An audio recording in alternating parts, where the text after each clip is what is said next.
আসসালামু আলাইকুম প্রিয় চাকরিজীবী ভাই এবং বোনেরা, বহুল প্রতীক্ষার পর ঈদের আগেই বাস্তবায়িত হতে যাচ্ছে নতুন পে স্কেলের কিছু ধাপ। তার মধ্যে রয়েছে উৎসব ভাতা, যেটাকে আমরা পূর্ণাঙ্গ উৎসব ভাতা বলে থাকি।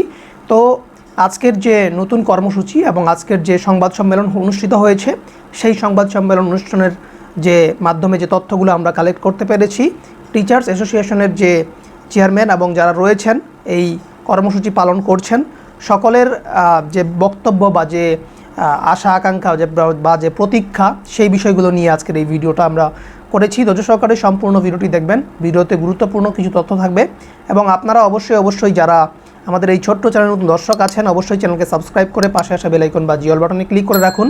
এই ভিডিওতে একটা লাইক দিয়ে ভুলবেন না, যাতে পরবর্তী সকল আপডেট সবার আগে আপনি আপনার মোবাইলে নোটিফিকেশন পেয়ে যান। তো আজকের এই ভিডিওতে আমরা আলোচনা করেছি ঈদের আগেই নবম পে স্কেল বাস্তবায়নের কিছু অংশ, যেমন পূর্ণাঙ্গ যে উৎসব ভাতা সেটা কিন্তু প্রদান করা হতে পারে।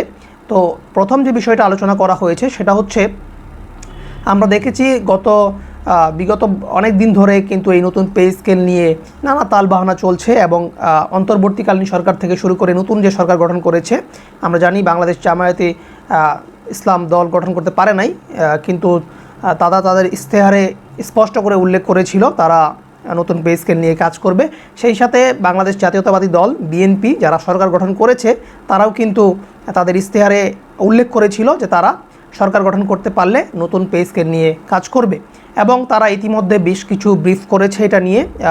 প্রধানমন্ত্রী তারেক রহমান উনি কিন্তু এটার পক্ষে বলেছেন, কিন্তু অর্থমন্ত্রী যিনি রয়েছেন খুসরু সাহেব, নতুন করে যিনি অর্থমন্ত্রী হয়েছেন এবং অর্থ প্রতিমন্ত্রী যিনি হয়েছেন, আমরা দেখেছি তাদের বক্তব্যে তারা বলেছে যে বিভিন্ন সমস্যার কারণে এখন এই সময়ে এসে পূর্ণাঙ্গভাবে নতুন পে স্কেল বাস্তবায়ন করা সম্ভব নয়। কারণ হচ্ছে অর্থের দুষ্প্রাপ্যতা, বাংলাদেশের যে অর্থের ঘাটতি বা এখন বর্তমান যে অর্থের যে দুষ্প্রাপ্যতা রয়েছে বা চাহিদার তুলনায় অর্থের যে পরিমাণটা সেটা কিন্তু অনেক কম। সে কারণে কিন্তু তারা বলছে যে এটা এখন বাস্তবায়ন করা সম্ভব নয় পূর্ণাঙ্গভাবে। তবে যারা টিচার্স অ্যাসোসিয়েশন রয়েছে বা যারা এই দাবিতে আন্দোলন করছে বা কর্মসূচি দিচ্ছে, আজকে কিন্তু তারা আবার কিন্তু কঠোর হুঁশিয়ারি দিয়ে দিয়েছে যে তারা কিন্তু নতুন করে কর্মসূচি দিবে যদি না তাদের কার্যক্রমগুলো শুরু করা হয়। বিশেষ করে যেমন ঈদের আগেই পূর্ণাঙ্গ উৎসব ভাতা প্রদান করতে হবে, যেটা 25% টিচার্স পেয়ে থাকে অলরেডি, কিন্তু বাকি যে 75% শিক্ষক বা কর্মচারীবৃন্দ রয়েছে তারা কিন্তু পাচ্ছে না। তো তাদের সকলের 100% এই পূর্ণাঙ্গ উৎসব ভাতাটা প্রদান করতে হবে, কেননা বর্তমান যে বাজারের ঊর্ধ্বগতি, তাদের কিন্তু সংসার চালানো খুব কষ্ট হয়ে যায়। তারা তাদের দাবি উত্থাপন করেছে এবং আপনারা যারা এই দাবি নিয়ে অবস্থান কর্মসূচি পালন করছেন, আপনাদের সবাইকে সাধুবাদ জানাই, কেননা সরকারের উচিত এবং সরকারের নেতিবাচক যে দিকটি সেটা প্রত্যাখ্যান করে তাদেরকে সরকারের একটা ইতিবাচক দিক প্রদান করা উচিত এই সকল শিক্ষক এবং কর্মচারীবৃন্দদের জন্য। কেননা বর্তমান যে বাজারের ঊর্ধ্বগতি, মূল্যের যে ঊর্ধ্বগতি, সেটা কিন্তু চরম পর্যায়ে পৌঁছেছে। আমরা জানি যে নতুন পে স্কেল বাস্তবায়িত হলে আপনাদের কাঙ্ক্ষিত যে বেতন সেটা কিন্তু আপনারা পেয়ে যাবেন।